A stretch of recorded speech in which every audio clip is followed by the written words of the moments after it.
Bonjour Esther, Bonjour. tu reviens au BO pour un second temps de résidence pour continuer tes recherches autour de la question du temps. Tu es venu en mars dernier pour un premier temps de résidence et à propos de cette première résidence, je te cite, tu dis: il s'agissait de développer mon propre système temporel en me détachant de celui encodé depuis mon enfance. Peux-tu nous faire part de ton évolution depuis mars dernier, de la direction euh, que prennent tes recherches et de cette évolution aussi pour ce second temps de résidence? Eh bien, j'ai continué à rechercher le temps, à essayer de le capturer, à essayer d'en saisir son épaisseur et sa densité, et à voir en fait comment le temps donné par deux systèmes différents, par exemple deux horloges qui sont censées être synchronisées mais qui ne le sont pas, créer un temps intermédiaire en fait, le moment où la décadence en fait apparaît, le moment où il y a un interstice temporel qui lie les deux systèmes de temps ensemble et qui pourtant nous agace parfois, nous fait nous presser, nous fait nous dire ah c'est bon, on a encore 5 minutes et donc c'est cet interstice là qui existe entre deux outils en fait qui donnent une mesure du temps qui sont soudainement désynchrones qui m'intéressent. Voilà. Et donc j'ai commencé durant cette deuxième partie à prendre des horloges déjà existantes et à essayer d'en modifier leur comportement, de modifier la façon dont elles avancent, puisque créer un mécanisme de A à Z en un temps de résidence assez court finalement me paraissait un peu audacieux. Donc j'ai décidé de prendre des horloges et d'examiner en fait quel était le cœur, qu'est-ce qui les animait et essayer de comprendre en fait comment ce cœur, pas humain mais mécanique, fonctionnait. Voilà, donc il y a eu beaucoup d'échecs, mais beaucoup d'apprentissage aussi de ok, en fait, si le courant est trop fort, l'horloge va avancer trop vite. S'il est au contraire trop faible, l'horloge va stagner et ne plus avancer puisqu'elle n'a pas assez de force. Et, ça a été tout un réapprentissage, on va dire, de l'électronique et de comprendre en fait comment les différents éléments sont tous nécessaires les uns pour les autres et les uns aux autres pour faire avancer en fait cette entité et cet outil qu'on a généralement souvent sous les yeux et qu'on a souvent chez nous et qui nous donne une idée du temps. Voilà. Et j'ai vraiment essayé en fait de chercher comment manipuler le temps et à travers la comparaison en fait, voilà, en prenant deux horloges, en leur faisant avoir un comportement très légèrement différent l'un de l'autre, qu'est-ce qui vient se créer.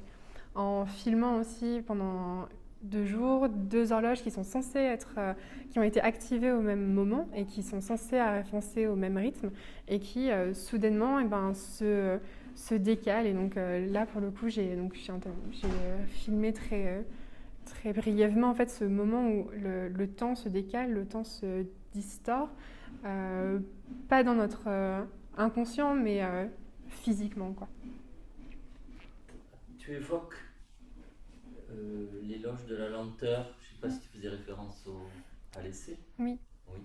Et tu prends le contre-pied aussi pour parler de ce manque de mhm, temps. exactement. Bon.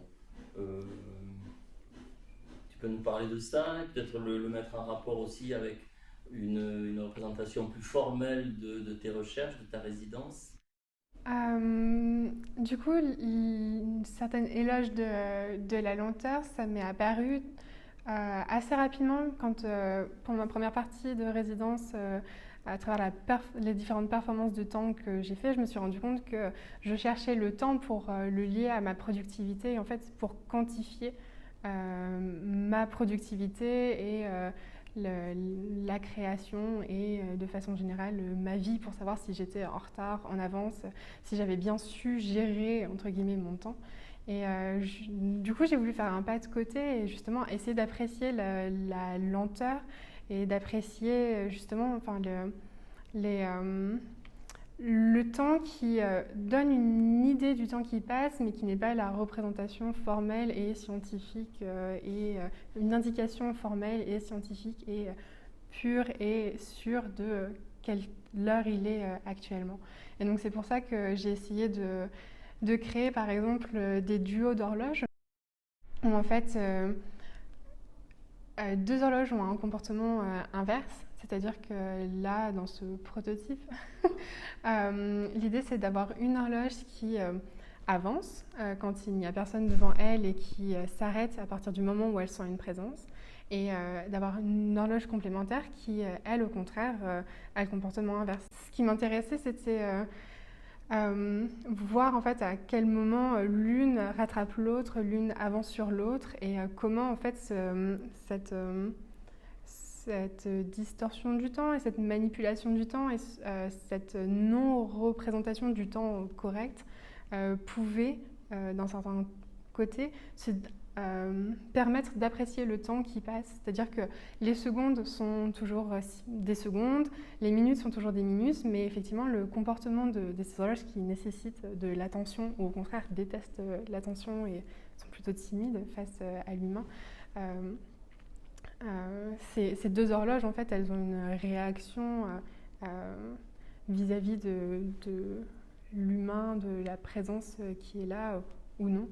Et donc, qui vient en fait voir le temps qui s'écoule et donc qui arrête de penser au temps et comment le gérer, etc.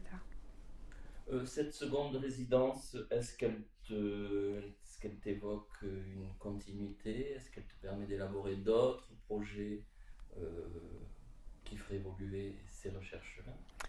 Définitivement une continuité et une évolution, puisque en parlant avec Karine Schlageter et Marie Limoujou pendant leur temps de résidence, je me suis mise à réfléchir à des dispositifs temporels qui permettraient de se connecter, par exemple, les uns avec les autres et de signifier « Ah tiens, je pense à toi. Ah tiens, je fais cette action et du coup, ça a un impact sur une autre horloge. » Mais toujours travailler en fait dans le duo, dans le duo d'horloge, dans le duo aussi humain aussi éventuellement, et de continuer en fait à aller plus loin dans les recherches et à voir comment, par exemple, si une horloge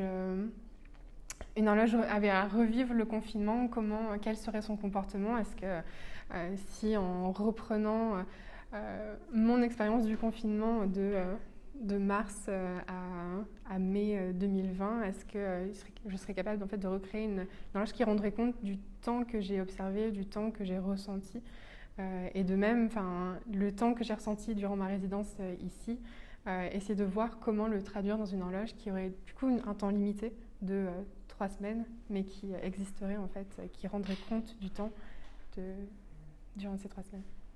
Merci beaucoup. Merci.